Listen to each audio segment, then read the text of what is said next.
Hi friends, എന്തൊക്കെയുണ്ട്? സുഖമല്ലേ എല്ലാവർക്കും? അപ്പോൾ ഇന്നേ ഞാൻ പറയാൻ പോകുന്ന കാര്യം പലരും പല വീഡിയോസിൻ്റെ അണ്ടറിലും എന്നോട് വന്നിട്ട് പല സമയങ്ങളിലായി ചോദിച്ച കുറച്ച് കാര്യങ്ങളാണ് കേട്ടോ. അതായത് ഓരോ സബ്ജക്ട്സ് എങ്ങനെ പഠിക്കുന്നത് എന്നുള്ള കാര്യം, ഓരോ എങ്ങനെയൊക്കെ ഏതൊക്കെയാണ് സോഴ്സ്, ഏതൊക്കെ യൂട്യൂബ് ചാനൽസാണ് നോക്കിയിട്ടുണ്ടായിരുന്നത്, ടെലഗ്രാം ചാനൽസ് ഏതൊക്കെയാണ്, അങ്ങനെ പലരും കുറേ കാര്യങ്ങൾ ചോദിച്ചിട്ടുണ്ടായിരുന്നു. അപ്പോൾ ഇതെല്ലാം കൂടി കമ്പൈൻ ചെയ്തിട്ടൊരു വീഡിയോ ആക്കി കഴിഞ്ഞാൽ നിങ്ങൾക്ക് എല്ലാവർക്കും യൂസ്ഫുൾ ആവും എന്ന് കരുതിയിട്ടാണ് കേട്ടോ ഇങ്ങനെ ഒരു വീഡിയോ ഞാൻ ചെയ്യുന്നത്.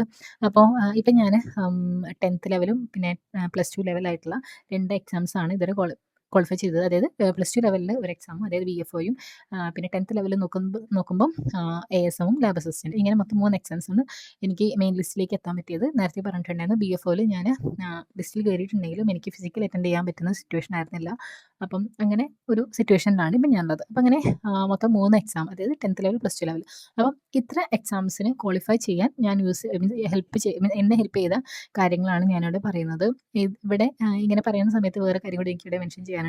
ഞാനിപ്പോൾ ഡിഗ്രി ലെവൽ എക്സാംസിന് വേണ്ടിയിട്ടാണ് ശ്രമിക്കുന്നത്. അപ്പോൾ ഇതൊന്നും എനിക്ക്, അതായത് ഡിഗ്രി ലെവൽ എക്സാം ഞാൻ ക്വാളിഫൈ ചെയ്യാത്തത് കൊണ്ട് തന്നെ നമ്മൾ ക്വാളിഫൈ ചെയ്താൽ അല്ലേ നമ്മളിത് വർക്ക് ചെയ്തു എന്ന് പറയാൻ പറ്റുള്ളൂ. അപ്പോൾ ഞാൻ ആ പ്രോസസ്സിലാണിപ്പം. അപ്പോൾ അതുകൊണ്ട് തന്നെ എനിക്കത് ഫുള്ളി വർക്ക് ചെയ്തു എന്ന് പറയാൻ ഇപ്പോൾ പറ്റുന്നൊരു സാഹചര്യമില്ല. അപ്പം ഡിഗ്രി ലെവൽ എക്സാംസിൻ്റെ കാര്യം ഞാൻ പിന്നീട്, നിങ്ങൾക്ക് കൂടുതൽ ആൾക്കാർക്ക് അത് ഏതൊക്കെയാണ് മെറ്റീരിയൽസ് യൂസ് ചെയ്യണേ എന്ന് അറിയാൻ താല്പര്യം ഉണ്ടെന്നുണ്ടെങ്കിൽ ഞാനതിനെക്കുറിച്ച് പിന്നീട് പറയാം. പക്ഷേ നിലവിൽ ഇപ്പം ഞാൻ ഇനി വരുന്ന LDക്കും VFAക്കും ഒക്കെ, അതായത് എല്ലാം 10th ലെവൽ ആണല്ലോ. പിന്നെ അവരെ കമ്പനി ബോർഡ് വിജിലൻസ് ഇതിനൊക്കെ യൂസ്ഫുൾ ആവാൻ സാധ്യതയുള്ള അതിനുള്ള മെറ്റീരിയൽസ് ഞാൻ യൂസ് ചെയ്ത സോഴ്സുകളൊക്കെയാണ്. അതായത് 10th ലെവൽ എക്സാം ക്വാളിഫൈ ചെയ്യാൻ വേണ്ടിയിട്ട് എനിക്ക് ഹെൽപ്പ് ചെയ്ത കാര്യങ്ങൾ മാത്രമാണ് കേട്ടോ അവിടെ മെൻഷൻ ചെയ്യണത്. ഡിഗ്രി ലെവലിൻ്റെ കാര്യങ്ങളൊന്നും ഞാൻ അവിടെ മെൻഷൻ ചെയ്ത് പോകുന്നില്ല. കൂടുതൽ ആൾക്കാർക്ക് ആവശ്യമുണ്ടെങ്കിൽ മാത്രമേ ഞാനതവിടെ പറയുള്ളൂ. ഓക്കെ, ഞാൻ നേരത്തെ പറഞ്ഞ പോലെ തന്നെ എനിക്കത് ഞാനത് ക്വാളിഫൈ ചെയ്യാതെ നിങ്ങളുടെ അടുത്ത് വന്നിട്ട് ഇത് ഇങ്ങനെയാണ് അങ്ങനെയാണ് എന്ന് പറയാൻ കുറച്ച് ബുദ്ധിമുട്ടുള്ളത് കൊണ്ടാണ്. ഒരു കോൺഫിഡൻസ് കുറവുണ്ട് സത്യത്തിൽ. അപ്പം ഞാൻ കോൺഫിഡൻറ്റ് ആയിട്ടുള്ള കാര്യത്തിൽ ഇവിടെ നിന്ന് സംസാരിക്കുന്നതല്ലേ ബെറ്റർ. അപ്പോൾ അതാണ് കേട്ടോ. അപ്പോൾ ഞാൻ കൂടുതൽ കാര്യങ്ങൾ പറഞ്ഞ് ബോറടിപ്പിക്കുന്നില്ല. അപ്പോൾ ഞാൻ ഓക്കെ, ഫസ്റ്റ് നമുക്ക് ഹിസ്റ്ററിയിൽ നിന്ന് തുടങ്ങാം. ഹിസ്റ്ററി ഞാൻ മോസ്റ്റ്ലി എന്ന് പറഞ്ഞ ഒരു 90%, ഒരു 95% ഞാൻ ഡിപ്പെൻഡ് ചെയ്തിട്ടുണ്ടായിരുന്ന ആസ്ത അക്കാഡമിയുടെ സാറുടെ ആയിരുന്നു. അതായത് അജിത് സാറുടെ ക്ലാസ്സാണ് ഞാൻ ഡിപ്പെൻഡ് ചെയ്തിട്ടുണ്ടായിരുന്നത്. അതിൽ എനിക്ക് വളരെ യൂസ്ഫുൾ ആയിട്ടുണ്ടായിരുന്നു. ഞാൻ എന്താ ചെയ്തിരുന്നതെന്ന് വെച്ച് കഴിഞ്ഞാൽ, ഞാനൊരു നോട്ട്, അതായത് സാറ് ക്ലാസ് എടുക്കുന്ന സമയത്ത് തന്നെ ഞാൻ അപ്പം തന്നെ നോട്ട്സായിട്ട് എഴുതിയെടുക്കും. നോട്ട്സായിട്ട് എഴുതിയെടുത്തതിന് ശേഷം അതൊരു തവണ വായിക്കും. എന്നിട്ട് അതിന് ശേഷം സാറിൻ്റെ വീഡിയോ ക്ലാസ് ഒന്നും കൂടി കാണും. അപ്പോൾ സാറിൻ്റെ വീഡിയോ ക്ലാസ് കാണുന്ന സമയത്ത് തന്നെ ഈ നോട്ട്സിൽ എന്താണ് എഴുതിയത് എന്നുള്ളത് ഇങ്ങനെ നോക്കി വായിക്കാൻ ശ്രമിക്കാറുണ്ട്. അപ്പം നമുക്കത് റിവിഷൻ എന്നുള്ള പോലെയാവും. അപ്പം അങ്ങനെ എനിക്ക് ഹിസ്റ്ററി അങ്ങനെയാണ് കുറച്ചുകൂടി ഈസി ആയത്. എനിക്ക് ഹിസ്റ്ററി അത്യാവശ്യം ടഫായിട്ടുള്ള സബ്ജക്റ്റ് ആയിരുന്നു. ഞാൻ +2 ഒക്കെ സയൻസ് ആയിരുന്നു എടുത്തിട്ടുണ്ട്. സയൻസ് ബാക്ക്ഗ്രൗണ്ടുള്ള ആളായിരുന്നു. അപ്പോൾ അതുകൊണ്ട് തന്നെ ഹിസ്റ്ററി എന്നുള്ളൊരു ബാക്ക്ഗ്രൗണ്ട് എനിക്ക് തീരെ ഇല്ലാത്തത് കൊണ്ടും, അതേ 10th ലീവ് ചെയ്തതല്ലേ, അപ്പോൾ അതുകൊണ്ട് തന്നെ നമുക്ക് ഭയങ്കര ബുദ്ധിമുട്ടായിരുന്നു. പക്ഷേ സാറിൻ്റെ ക്ലാസ് കണ്ടതിന് ശേഷം എനിക്ക് വളരെ ഹെൽപ്ഫുൾ ആയിട്ടുണ്ട്. ഓക്കെ, അപ്പോൾ അങ്ങനെയാണ് ഹിസ്റ്ററിയുടെ കാര്യം. പിന്നെ അടുത്തത് ജോഗ്രഫി ഇതേപോലെ തന്നെയായിരുന്നു. പിന്നെ വേറൊരു കാര്യമുണ്ട്. ഹിസ്റ്ററിയിൽ ഞാൻ സാറിൻ്റെ ക്ലാസ്സാണ് കണ്ടതെന്ന് പറയുമെങ്കിൽ കൂടിയും അതിൽ വൊക്കാബ്സ്പീഡിയയുടെ നോട്ട്സും ഞാൻ ചില സമയങ്ങളിൽ യൂസ് ചെയ്തിട്ടുണ്ട് കേട്ടോ. അപ്പം വൊക്കാബ്സ്പീഡിയയുടെ ക്ലാസ്സുകളും എനിക്ക് ക്ലാസ്സുകൾ ഉദ്ദേശിച്ചത് നോട്ട്സ് വളരെയേറെ യൂസ്ഫുൾ ആയിട്ടുണ്ട്. ഇതേപോലെ തന്നെ ഞാൻ LDൻ്റെ ടൈമിലായിരുന്നു. LD ഏകദേശം ഞാൻ പറഞ്ഞല്ലോ, ഞാൻ പ്രിപ്പറേഷൻ സ്റ്റാർട്ട് ചെയ്യുന്നത് ഏകദേശം ഒരു 2-3 മാസത്തിലാണ്. അപ്പം ഈ 3 മാസത്തിൽ എനിക്ക് അവർ ആ സമയത്തൊക്കെ ഏകദേശം ലാസ്റ്റ് ആയപ്പം ഒരു റിവിഷൻ ക്ലാസ് ആരംഭിച്ചിട്ടുണ്ടായിരുന്നു LDക്ക് വേണ്ടിയിട്ട്. അതേ മുൻപിട്ട ക്ലാസ്സുകൾ നോട്ട്സൊക്കെ അവൈലബിൾ ആക്കിക്കൊണ്ട് അവർ ഒരു ക്ലാസ്, അതായത് ഒരു കോഴ്സ് സ്റ്റാർട്ട് ചെയ്തിട്ടുണ്ടായിരുന്നു. ആ സമയത്ത് ആ ഒരു ക്രാഷ് കോഴ്സിന് ജോയിൻ ചെയ്തിട്ടുണ്ടായിരുന്നു, നോട്ട്സിനും ക്ലാസ്സിനൊക്കെ വേണ്ടിയിട്ട്. അപ്പോൾ ആ സമയത്താണ് എനിക്ക് നോട്ട്സ് കൃത്യമായിട്ട് കിട്ടിയത്. അപ്പോൾ ആ നോട്ട്സ് വെച്ചിട്ടും ഞാൻ പ്രിപ്പയർ ചെയ്യാൻ ശ്രമിച്ചിട്ടുണ്ടായിരുന്നു. അപ്പം ഹിസ്റ്ററിയിൽ മെയിൻലി ആസ്തയുടെ ആയിരുന്നു. പിന്നെ ഇൻ കേസ് എനിക്ക് അതിനപ്പുറത്തേക്ക് എന്തെങ്കിലും ഇൻഫോർമേഷൻ ആവശ്യമുണ്ട് തോന്നുന്ന സമയത്ത് ഞാൻ വൊക്കാബ്സ്പീഡിയയുടെ ഈ നോട്ട്സും കൂടി ജസ്റ്റ് നോക്കുമായിരുന്നു. പക്ഷേ 95% ഈ ആസ്തയുടെ ക്ലാസ്സുകളാണ് കേട്ടോ. അതിനർത്ഥം വൊക്കാബ്സിൻ്റെ ക്ലാസ്സുകൾ മോശമാണെന്നല്ല. ഞാൻ ആ സമയത്ത് ഇങ്ങനെയാണ് യൂസ് ചെയ്തത് എന്ന് മാത്രമേ ഉള്ളൂ കേട്ടോ. എൻ്റെ അർത്ഥം നോട്ട്സും കാര്യങ്ങളൊക്കെ വൊക്കാബ്സ്പീഡിയയുടെയും അടിപൊളിയാണ്. ഓക്കെ, അടുത്ത് ജോഗ്രഫിയുടെയും ഈ സെയിം സംഭവം തന്നെയാണ്. ഞാൻ ആസ്തയുടെ ആയിരുന്നു. പിന്നെ വൊക്കാബ്സ്പീഡിയയുടെ നോട്ട്സുമാണ് യൂസ് ചെയ്തിട്ടുണ്ടായിരുന്നത്. എക്കണോമിക്സും ഇതേപോലെ തന്നെ അങ്ങനെ തന്നെയാണ് നോക്കിയിട്ടുണ്ടായിരുന്നത്. എക്കണോമിക്സൊക്കെ അധികം നമുക്ക് നീതി ആയോഗ്, പിന്നെ പ്ലാനിംഗ് കമ്മീഷൻ, പിന്നെ 5 ഇയർ പ്ലാൻസ്, ഇങ്ങനത്തെ കാര്യങ്ങളൊക്കെ തന്നെയല്ലേ അധികം വരാറ്. അപ്പോൾ അതൊക്കെ ഞാൻ വൊക്കാബ്സ്പീഡിയയുടെ ആയിരുന്നു. 10th ലെവലിൽ ഏകദേശം ഇങ്ങനെയൊക്കെ കാര്യങ്ങളാണ് വരാറുണ്ടായിരുന്നത്. അപ്പോൾ അതുകൊണ്ട് തന്നെ ഞാൻ ഇവരുടെ ക്ലാസ്സൊക്കെ തന്നെയാണ് ഫോളോ ചെയ്തിട്ടുണ്ടായിരുന്നത്. കോൺസ്റ്റിറ്റ്യൂഷനും അങ്ങനെ തന്നെയായിരുന്നു. ആസ്തയുടെയും പിന്നെ വൊക്കാബ്സ്പീഡിയയുടെ നോട്ട്സ് തന്നെയായിരുന്നു. ബയോളജിക്ക് ഞാൻ ഫോളോ ചെയ്തത് ഹാജാസ് PSC എന്ന് പറഞ്ഞിട്ടുള്ള ഒരു യൂട്യൂബ് ചാനലുണ്ട്. നിങ്ങൾ നോക്കിക്കഴിഞ്ഞാൽ ഇപ്പോഴും ഉണ്ട് എന്നാണ് എനിക്ക് തോന്നുന്നത്. കാണാൻ പറ്റും. സാറിൻ്റെ ക്ലാസ്സും നല്ല ക്ലാസ്സാണ്. നല്ല ഡീറ്റെയിൽഡ് ആയിട്ട് തന്നെ സാറ് പറഞ്ഞ് പോയിട്ടുണ്ടായിരുന്നത്. അപ്പം ആ ക്ലാസ്സുകളായിരുന്നു ആ സമയത്ത് ഞാൻ ബയോളജിക്ക് നോക്കിയിട്ടുണ്ടായിരുന്നത്. പിന്നെ ഫിസിക്സ് ആൻഡ് കെമിസ്ട്രി ഞാൻ മോസ്റ്റ്ലി ഡിപ്പെൻഡ് ചെയ്തത് PYQs ആയിരുന്നു. എനിക്ക് സ്കൂളിൽ പഠിക്കുമ്പോൾ തന്നെ ഫിസിക്സ് എനിക്ക് അത്യാവശ്യം ബുദ്ധിമുട്ടുള്ള സബ്ജക്റ്റ് ആയിരുന്നു. അപ്പം എന്താ ഞാൻ +1 +2 സയൻസ് എടുത്തെങ്കിൽ പോലും എനിക്ക് ഫിസിക്സ് എനിക്ക് ബയോളജി പഠിക്കാൻ ഇഷ്ടമായിരുന്നു. എന്നാൽ ഫിസിക്സ് എനിക്ക് കുറച്ച് ബുദ്ധിമുട്ടുള്ള സബ്ജക്റ്റ് ആയിരുന്നു. അപ്പം ഞാൻ വിചാരിച്ചു എനിക്കെന്തായാലും കുറച്ച് ഡിഫിക്കൽട്ടുള്ള സബ്ജക്റ്റാണ്. അപ്പോൾ അതുകൊണ്ട് തന്നെ ഞാൻ അതിന് വേണ്ടി അത് 3 മാർക്കുള്ളൂ എക്സാമിന്. അപ്പോൾ അതിന് വേണ്ടിയിട്ട് ഞാൻ കുറേ അതിന് വേണ്ടി ഇൻവെസ്റ്റ് ചെയ്ത് കഴിഞ്ഞാൽ ബാക്കിയുള്ള സബ്ജക്ട്സിന് എനിക്ക് കൂടുതൽ ടൈം കൊടുക്കാൻ പറ്റൂല എന്നുള്ളത് വിചാരിച്ചിട്ട് ഞാൻ ഫിസിക്സ് ആൻഡ് കെമിസ്ട്രി ഇത് രണ്ടും ഒരുമിച്ചായിട്ട് എടുത്തിട്ട് ഞാൻ അധികം PYQs നോക്കിയിട്ടുണ്ടായിരുന്നു. മോസ്റ്റ്ലി എല്ലാ PYQs നോക്കിയിട്ടുണ്ടായിരുന്നു കേട്ടോ. അപ്പോൾ അങ്ങനെയാണ് ഈ 2 സബ്ജക്ട്സ് നോക്കിയിട്ടുണ്ടായിരുന്നത്. പിന്നെ ഫിസിക്സിൽ ഞാൻ ചില ഭാഗങ്ങൾ, അതായത് ഫിസിക്സ് മീൻസ് കുറേ ചോദിക്കുന്ന ഭാഗങ്ങളിൽ ഏറ്റവും ഇമ്പോർട്ടൻ്റ് ആയിട്ടുള്ള ഭാഗങ്ങൾ മാത്രം എടുത്തിട്ട് വീഡിയോസ് യൂട്യൂബിലെടുത്ത് സെർച്ച് ചെയ്ത് കാണുമായിരുന്നു. അത് ആസ്തയുടെ തന്നെയായിരുന്നു എന്നാണ് എൻ്റെ ഒരു വിശ്വാസം. പിന്നെ ഹാജാസ് PSCയുടെയും ഇവരുടെ ഫിസിക്സും കണ്ടിട്ടുണ്ടായിരുന്നു തോന്നുന്നു. അതും ഏറ്റവും ഇമ്പോർട്ടൻ്റ് ആയിട്ട് എനിക്ക് തോന്നുന്നത് കുറേ തവണ ആവർത്തിച്ച PYQs മാത്രമാണ് ഇങ്ങനെ എടുത്ത് കണ്ടിട്ടുണ്ടായിരുന്നത്. അത് ഞാൻ പറഞ്ഞല്ലോ, എനിക്ക് കൂടുതൽ ടൈം അതിന് വേണ്ടി സ്പെൻഡ് ചെയ്യാൻ തോന്നിയിട്ടുണ്ടായിരുന്നില്ല, അത്രയേ ഉള്ളൂ. അത് അതിൻ്റെ അർത്ഥം നിങ്ങളങ്ങനെ ചെയ്യണം എന്നല്ല. ഓക്കെ. പിന്നെ അടുത്തത് കലാകായികം. ഇവിടെ ഞാൻ പറയട്ടെ, 10th ലെവൽ പഠിക്കുന്ന സമയത്ത് എനിക്ക് കൃത്യമായിട്ട് ഒരു ക്ലാസ് കിട്ടിയിട്ടുണ്ടായിരുന്നില്ല. പക്ഷേ ഇപ്പം അടുത്ത് ഞാൻ ഫൈൻഡ് ഔട്ട് ചെയ്തതാണ്. അത് വിവാഷ് എന്ന് പറഞ്ഞ സാറുണ്ട്. ആ സാറുടെ ക്ലാസ് അടിപൊളിയാണ്. നല്ല ക്ലാസ്സാണ്. പക്ഷേ ഞാനിപ്പോൾ ഫോളോ ചെയ്യാൻ തുടങ്ങിയിട്ടുള്ളൂ. ഞാൻ അന്ന് ആ സമയത്ത് ഫോളോ ചെയ്തിട്ടുണ്ടായിരുന്നില്ല. ഓക്കെ. പക്ഷേ സാറിൻ്റെ ക്ലാസ് അടിപൊളി തന്നെയാണ്. നോക്കിക്കഴിഞ്ഞാൽ നിങ്ങൾക്ക് മനസ്സിലാവും. ഓക്കെ.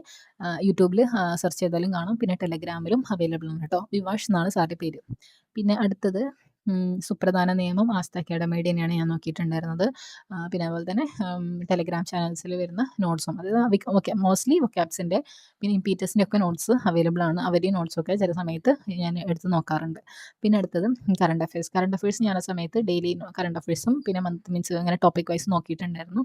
അതുപോലെ തന്നെ വൊക്കാബ്സ്പീഡിയയുടെ ഞാൻ പറഞ്ഞിട്ട് നേരത്തെ കറണ്ട് അഫയേഴ്സ് പഠിക്കുന്ന ഒരു വീഡിയോ ഇട്ടിട്ടുണ്ടായിരുന്നു. വൊക്കാബ്സ്പീഡിയ നോക്കിയിരുന്നു. അതേപോലെ തന്നെ PSC ബുള്ളറ്റിൽ നിന്നൊക്കെ ഒരു ടൈമിൽ അത്യാവശ്യം ചോദ്യങ്ങൾ കണ്ടു തുടങ്ങിയിട്ടുണ്ടായിരുന്നു. അപ്പോൾ ആ സമയത്ത് ഞാൻ PSC ബുള്ളറ്റിൻ്റെ PYQ മീൻസ് ക്വസ്റ്റ്യൻസും നമുക്ക് യൂട്യൂബിൽ സെർച്ച് ചെയ്താലും പലരും വീഡിയോസ് ഇടാറുണ്ട്. അല്ലെങ്കിൽ അത് PSC ബുള്ളറ്റിൻ്റെ ചോദ്യങ്ങൾ ചോദ്യങ്ങളല്ല, CA എവിടെ നിന്നാണെന്ന് വെച്ചാൽ അവിടെ നിന്നൊക്കെ മാക്സിമം റിസർച്ച് ചെയ്തിട്ട് കണ്ടുപിടിച്ചിട്ട് അതിന് ചോദ്യങ്ങൾ പഠിച്ചെടുക്കാൻ ശ്രമിക്കാറുണ്ട്. ഓക്കെ. പിന്നെ അടുത്തത് മാത്സ് പ്യൂർലി ജെറിൻ സാറിൻ്റെ അപ്പുറത്തേക്ക് ഞാനൊന്നും കണ്ടിട്ടില്ല. ഓക്കെ. 10th ലെവൽ എക്സാംസിന് വേണ്ടിയിട്ട് ഇപ്പോഴാണ് ഞാൻ അതിൻ്റെ അപ്പുറത്തേക്ക് എന്തെങ്കിലും ഉണ്ടോ എന്ന് അറിയാൻ വേണ്ടിയിട്ടാണ് വേറെ ടീച്ചേഴ്സിൻ്റെയൊക്കെ ക്ലാസ്സുകൾ കണ്ടു തുടങ്ങിയത്. ഓക്കെ.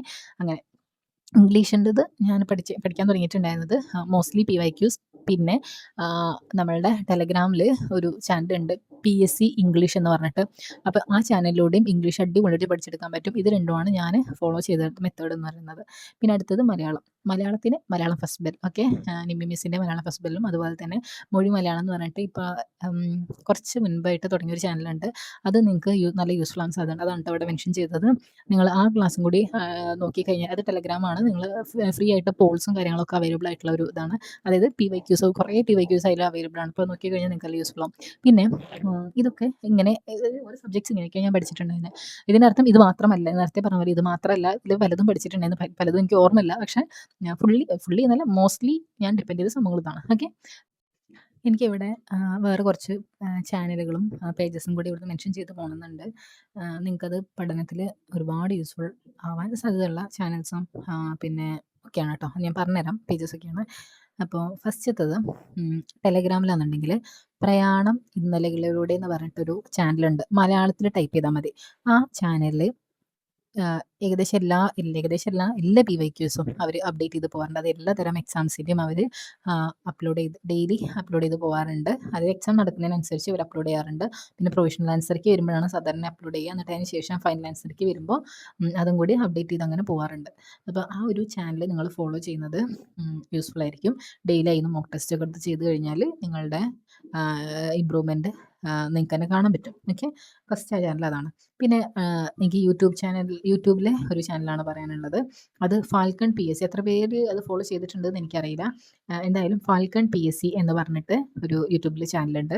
സാറിൻ്റെ ക്ലാസ്, അതായത് ഒരു ടോപ്പ് മീൻസ് അത് സാറ് ഇടാറ് എങ്ങനെയാണെന്ന് വെച്ചാൽ PYQs ആണ്. അത് ടോപ്പിക് വൈസ് PYQs ഒക്കെ നോർമലി ഇടാറുണ്ട്. അപ്പോൾ അത് നിങ്ങൾക്ക് ഒരുപാട് ഉപകാരപ്പെടാൻ സാധ്യതയുണ്ട്. നിങ്ങളൊരു എക്സാമിന് പഠിക്കുന്ന സമയത്ത് മീൻസ് ടോപ്പിക് പഠിച്ചു കഴിഞ്ഞാൽ പിന്നെ PYQ അല്ലെങ്കിൽ മോക്ക് ടെസ്റ്റ് അല്ലെങ്കിൽ ടോപ്പിക് റിലേറ്റഡ് ആയിട്ടുള്ള PYQs കിട്ടാനാണല്ലോ ഏറ്റവും കൂടുതൽ ബുദ്ധിമുട്ട് എല്ലാവരും പറഞ്ഞത്. നിങ്ങൾ നേരെ പോയിട്ട് യൂട്യൂബിൽ ഇങ്ങനെ സെർച്ച് ചെയ്താൽ മതി. ഫാൽക്കൺ PSCയിൽ നോക്കിക്കഴിഞ്ഞാൽ തന്നെ ഒരുപാട് സാറ് ഇങ്ങനെ വീഡിയോസ് ചെയ്ത് വെച്ചിട്ടുണ്ട്. അത് നിങ്ങൾക്ക് എന്തായാലും യൂസ്ഫുൾ ആവും. ഓക്കെ, അപ്പോൾ അത് എല്ലാ തരത്തിലുള്ള ക്വസ്റ്റ്യൻ പേപ്പേഴ്സും സാറ് ക്വസ്റ്റ്യൻസ് ഇങ്ങനെ പറയുന്നതുകൊണ്ട് തന്നെ നമുക്ക് ഒരു ടോപ്പിക്കിൽ നിന്ന് അതിൽ കൂടുതലൊന്നും ഇനി പഠിക്കാനുണ്ടാവും എന്ന് തോന്നണില്ല. അപ്പോൾ അത്രയും ടോപ്പിക്സ് നമ്മൾ കവർ ചെയ്ത് പോകും. നമ്മൾക്കൊരു കോൺഫിഡൻസ് ലെവൽ ഇൻക്രീസ് ചെയ്യാനൊക്കെ പറ്റും. ഓക്കെ, അപ്പോൾ അതാണ് അടുത്തത്. പിന്നെ ഞാൻ നേരത്തെ പറഞ്ഞ പോലെ തന്നെ മൊഴി മലയാളം നല്ല യൂസ്ഫുൾ ആയിട്ടുള്ള ഒരു ചാനലാണ്. പിന്നെ SCRTക്ക് വേണ്ടിയിട്ടും ഒരുപാട് ചാനൽസും കാര്യങ്ങളൊക്കെ അവൈലബിൾ ആണ്. ഞാൻ SCRT പഠിക്കാൻ വേണ്ടിയിട്ട് മോസ്റ്റ്ലി SCRT ടെക്സ്റ്റ് ബുക്കാണ് യൂസ് ചെയ്തിട്ടുണ്ടായിരുന്നത്. Text book in the sense prime പബ്ലിക്കേഷൻ്റെ ബുക്സാണ് ഞാൻ യൂസ് ചെയ്തിട്ടുണ്ടായിരുന്നത്. പിന്നെ ഒരു ചാനലുണ്ടായിരുന്നു ഹെർക്കാഡ് PSC എന്ന് പറഞ്ഞിട്ടിട്ട്. അപ്പോൾ ആ PSC ചാനലിലും ഒരുപാട് പോളുകളും കാര്യങ്ങളൊക്കെ അന്ന് വന്നിട്ടുണ്ടായിരുന്നു കേട്ടോ. അപ്പോൾ അത് ഞാനിപ്പോൾ നോക്കാറില്ല. ഞാൻ അന്ന് ആ സമയത്ത് നോക്കിയിട്ടുണ്ടായിരുന്നു. ഓക്കെ, അത് എനിക്ക് നല്ല യൂസ്ഫുൾ ആയിരുന്നു. ആ സമയത്ത് ഞാൻ അന്ന് ഫോളോ ചെയ്തിരുന്നൊരു ചാനലായിരുന്നു അത്. പിന്നെ SCRT പഠിക്കാൻ വേണ്ടിയിട്ട് ഞാൻ നേരത്തെ പറഞ്ഞ പോലെ തന്നെ പള്ളിക്കൂടത്തിൻ്റെ ബുക്സാണ് ഞാൻ യൂസ് ചെയ്തിട്ടുണ്ടായിരുന്നത്. അത് നല്ല ബുക്കായിട്ടാണ് എനിക്ക് ഫീൽ ചെയ്തത്. ഇതിനപ്പം ചിലർ അത് നല്ലതാണെന്ന് പറഞ്ഞാൽ ചിലർ ഇതിൽ പോയിന്റ്സ് കുറവാണ് അങ്ങനെയൊക്കെ പറയുന്നതും കേട്ടിട്ടുണ്ട്. അപ്പോൾ എനിക്ക് കറക്റ്റ് അറിയില്ല. എന്തായാലും എനിക്കിത് യൂസ്ഫുൾ ആയിട്ടുണ്ട്. ഞാൻ SCRTക്ക് ഇത് മാത്രമേ ഡിപ്പെൻഡ് ചെയ്തിട്ടുണ്ടായിരുന്നത്. എനിക്ക് ഇതിനപ്പുറത്തേക്ക് ചോദ്യങ്ങൾ വന്നോ എന്ന് ചോദിച്ചു കഴിഞ്ഞാൽ എനിക്കറിയില്ല. അപ്പം എനിക്കെന്തായാലും നല്ല യൂസ്ഫുൾ ആയിട്ടുണ്ട് കേട്ടോ പള്ളിക്കൂടത്തിൻ്റെ ബുക്സ്. നിങ്ങൾ ഇതുവരെ വാങ്ങിയിട്ടില്ല എന്നുണ്ടെങ്കിൽ ഞാൻ റെക്കമെൻഡ് ചെയ്യുന്ന ഒരു ബുക്ക് പള്ളിക്കൂടത്തിൻ്റെ തന്നെയായിരിക്കും. പിന്നെ ഇംഗ്ലീഷ് പഠിക്കുന്ന സമയത്ത് നിങ്ങൾക്ക് ഏതെങ്കിലും ബുക്ക് PYQക്ക് വേണ്ടി ഏതെങ്കിലും ബുക്ക് വേണമെന്നുണ്ടെങ്കിൽ ലളിതം പബ്ലിക്കേഷൻ്റെ മലയാളത്തിൻ്റെയും ഇംഗ്ലീഷിൻ്റെയും ബുക്സ് ഉണ്ട്. അപ്പം ആ 2 PYQ ബുക്സും നല്ല യൂസ്ഫുൾ ആണ് കേട്ടോ. ഏകദേശം എല്ലാ PYQs അതിൽ കവർ ചെയ്ത് പോകുന്നുണ്ട്. പിന്നെ മോക്ക് ടെസ്റ്റിനൊക്കെ പറ്റുന്ന രീതിയിലുള്ള കുറേ ക്വസ്റ്റ്യൻ പേപ്പേഴ്സ് ഉണ്ട്. അപ്പോൾ അങ്ങനെയൊക്കെയാണ് ഞാൻ ഇംഗ്ലീഷും മലയാളം ഓക്കെ ആക്കി എടുത്തിട്ടുണ്ടായിരുന്നത്. മലയാളം നിങ്ങൾ ഈ ഞാൻ നേരത്തെ പറഞ്ഞ മലയാളം ഫസ്റ്റ് ബെൽ ഫോളോ ചെയ്തിട്ടില്ല എന്നുണ്ടെങ്കിൽ നിങ്ങൾക്ക് വലിയൊരു നഷ്ടമാവും കേട്ടോ. നിങ്ങൾ മലയാളത്തിൽ മാർക്ക് കുറവാണെന്നുണ്ടെങ്കിൽ തീർച്ചയായിട്ടും മലയാളം ഫസ്റ്റ് ബെൽ തുടങ്ങി ആദ്യത്തെ ഓഡിയോ ക്ലാസ്സുകൾ കേട്ടിട്ട് തന്നെ പഠിച്ചു തുടങ്ങുക. അതിൽ നിങ്ങൾ കയറി കഴിഞ്ഞാൽ നമ്മളതിൽ ഫയൽസ് അല്ല സോറി മ്യൂസിക് എന്നുള്ളൊരു ഓപ്ഷൻ ഉണ്ടല്ലോ. അതിൽ പോയി കഴിഞ്ഞാൽ നമുക്ക് ഒരുപാട് ഓഡിയോ ക്ലാസ്സുകൾ മാമിൻ്റെ കാണാൻ പറ്റും. അത് ഓരോന്നോരോന്നായിട്ട് ഓരോ ദിവസങ്ങളിലായിട്ട് ഇങ്ങനെ കേട്ട് പോയാൽ മതി. അപ്പോൾ കുറേ ഇങ്ങനെ തമാശകളും കുറേ കോഡുകളൊക്കെ വെച്ചിട്ടാണ് കേട്ടോ നമ്മൾ പഠിക്കുക. അപ്പോൾ അത് നല്ല യൂസ്ഫുൾ ആയിട്ടുണ്ട് കേട്ടോ. അപ്പോൾ ഇങ്ങനെയൊക്കെയാണ് ഞാൻ പ്രിപ്പറേഷൻ നടത്തിയിട്ടുണ്ടായിരുന്നത്.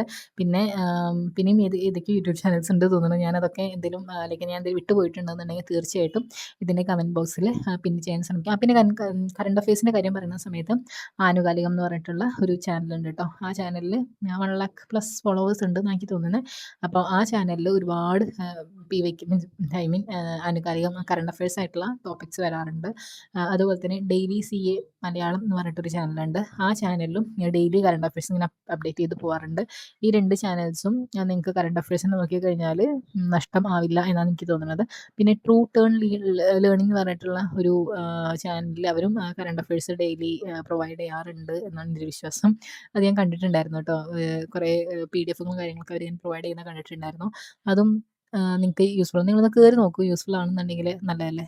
പിന്നെ മലയാളത്തിന് വേണ്ടിയിട്ട് ഒരു ചാനൽ കൂടി സജീസ് മലയാളം എന്ന് പറയട്ടെ, നമ്മളുടെ സൈലത്തിലുള്ള മിസ് ഉണ്ടല്ലോ, സജി മിസ് ഉണ്ടല്ലോ, മിസ്സിൻ്റെ ഒരു ചാനലാണ്. അത് നല്ല ചാനലാണ്. ഡെയിലി മിസ്സിങ്ങനെ കുറേ പോൾസും ക്വസ്റ്റ്യൻസൊക്കെ ഇടും. അത് നമ്മളിങ്ങനെ ആൻസർ ഇങ്ങനെ ചെയ്തു പോകുമ്പോൾ രസമാണ്.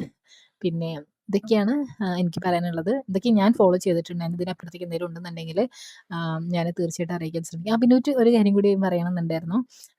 ഞാൻ നേരത്തെ പറഞ്ഞ വിവാഷ് സാറിൻ്റെ ചാനലുണ്ടല്ലോ, ആ ചാനലിൻ്റെ പേര് BIVASH പിന്നെ _S മലയാളം ടോക്സ്, അതാണ് കേട്ടോ ടെലഗ്രാം ചാനലിൻ്റെ പേര്. അതിൽ കയറി കഴിഞ്ഞാൽ അതിൽ വീഡിയോസൊക്കെ ഇടും. പിന്നെ മാത്രമല്ല കുറേ നോട്ട്സും കാര്യങ്ങളൊക്കെ സാർ അതിൽ ഇടാറുണ്ട്. അപ്പോൾ അതും കൂടി നോക്കിക്കഴിഞ്ഞാൽ നിങ്ങൾക്ക് നല്ലതിനായിരിക്കും. പിന്നെ ഒരു ലാസ്റ്റ് ഒരു കാര്യം കൂടി പറഞ്ഞോട്ടെ. അത് സിഗ അനലിസ്റ്റ് എന്ന് പറഞ്ഞിട്ട് പ്രദീപ് സാറിൻ്റെ ചാനലും, അതും നിങ്ങൾക്ക് യൂസ്ഫുൾ ആയിരിക്കും. യൂട്യൂബിൽ അതും കൂടി ഒന്ന് സെർച്ച് ചെയ്ത് സാറിൻ്റെ ടോപ്പിക് വൈസ് CAകളൊന്ന് നോക്കിക്കഴിഞ്ഞാൽ അത് കറണ്ട് അഫയേഴ്സിന് മാക്സിമം സ്ഥലത്തുനിന്ന് ഓരോ വീഡിയോസും കാര്യങ്ങളും കാണണമെന്ന് ഞാൻ പറയാനുള്ളത്. ഒരു വീഡിയോനെ മാത്രം ഡിപ്പെൻഡ് ചെയ്തിരിക്കരുത് കേട്ടോ. എവിടുന്നൊക്കെ ക്ലാസ് കാണാൻ പറ്റുമോ അവിടുന്നൊക്കെ, അതായത് ഫ്രീ ആയിട്ടിരിക്കുക, ബസ്സിലിരിക്കുക, അല്ലെങ്കിൽ എവിടേക്കും പോവുകയാണ് ചെയ്യുന്നത്, മീൻസ് എങ്ങോട്ടേലും പോവുകയാണ്, അല്ലെങ്കിൽ വെറുതെ ഫ്രീ ആയിട്ട് ഒരു 5 മിനിറ്റ് കിട്ടുകയാണെങ്കിൽ ആ സമയത്തൊക്കെ കറണ്ട് അഫയേഴ്സിൻ്റെ എന്തെങ്കിലും ഒരു ക്ലാസ് വെറുതെ ഇങ്ങനെ ചെവിയിൽ വെച്ച് ഇയർഫോൺ ഉണ്ടെന്നെങ്കിൽ ചെവിയിൽ വെച്ച് ഇങ്ങനെ കേട്ടോണ്ടിരിക്കുക. അപ്പം ഇതൊക്കെയാണ് എനിക്ക് പറയാനുള്ളത്. പിന്നെ നിങ്ങൾക്ക് ഏതെങ്കിലും ഒരു ചാനൽ റെക്കമെൻഡ് ചെയ്യാനുണ്ട്, മറ്റുള്ളവർക്ക് പഠിക്കാൻ യൂസ്ഫുൾ ആവാൻ നല്ല സാധ്യതയുണ്ട് എന്ന് തോന്നുന്ന ഏതെങ്കിലും ചാനൽസ് ഉണ്ടെന്നുണ്ടെങ്കിൽ അടിയിൽ കമൻസ് ആയിട്ട് രേഖപ്പെടുത്തുക. പിന്നെ അതൊക്കെയാണ് നിങ്ങൾക്ക് യൂസ്ഫുൾ ആയി എന്ന് വിചാരിക്കണം. പലരും പല സമയങ്ങളിലായിട്ട് ഇങ്ങനെ ചോദിച്ചുകൊണ്ടാണ് ഞാൻ പിന്നെ ഒരു വീഡിയോ ആയിട്ട് തന്നെ ചെയ്യാം എന്ന് കരുതിയത്. അപ്പം അത്രയേ ഉള്ളൂ. Thank you so much for watching. പിന്നെ സബ്സ്ക്രൈബ് ചെയ്യണ കാര്യം പരിഗണിക്കുക, സപ്പോർട്ട് ചെയ്യാൻ ശ്രമിക്കണം. എന്തെങ്കിലും അഭിപ്രായങ്ങൾ ഉണ്ടെന്നുണ്ടെങ്കിൽ തീർച്ചയായിട്ടും ഫീഡ്ബാക്ക് അറിയാൻ വേണ്ടിയിട്ട് എനിക്ക് ആഗ്രഹമുണ്ട്. അതുകൊണ്ട് തന്നെ കമൻറ്റ് ബോക്സിലൂടെ തീർച്ചയായിട്ടും അറിയിക്കാൻ തന്നെ ശ്രമിക്കണം കേട്ടോ. പിന്നെ ടെലഗ്രാം ചാനലുണ്ട്. അപ്പോൾ നമുക്ക് ഞാൻ അതിൽ ഇപ്പം അടുത്ത് ഒരു പ്രയാണ എന്ന് പറഞ്ഞിട്ട് ചാനലുണ്ടല്ലോ, ഇതിലുള്ള PYQs ഒരു PDF നിങ്ങൾക്ക് ഷെയർ ചെയ്തിട്ടുണ്ട്. LGS ലെവലിലുള്ള ഒരു PDF ആണ്. നിങ്ങളത് ഡെയിലി ഓരോന്ന് ചെയ്ത് നോക്കിക്കഴിഞ്ഞാൽ യൂസ്ഫുൾ ആവാൻ സാധ്യതയുണ്ട്. എന്തായാലും നിങ്ങൾ തന്നെ ആ ചാനലിൽ കയറി ഒന്ന് നോക്കി നോക്കൂ കേട്ടോ. ഇതൊക്കെയാണ് എനിക്ക് പറയാനുള്ളത്. Thank you so much. By.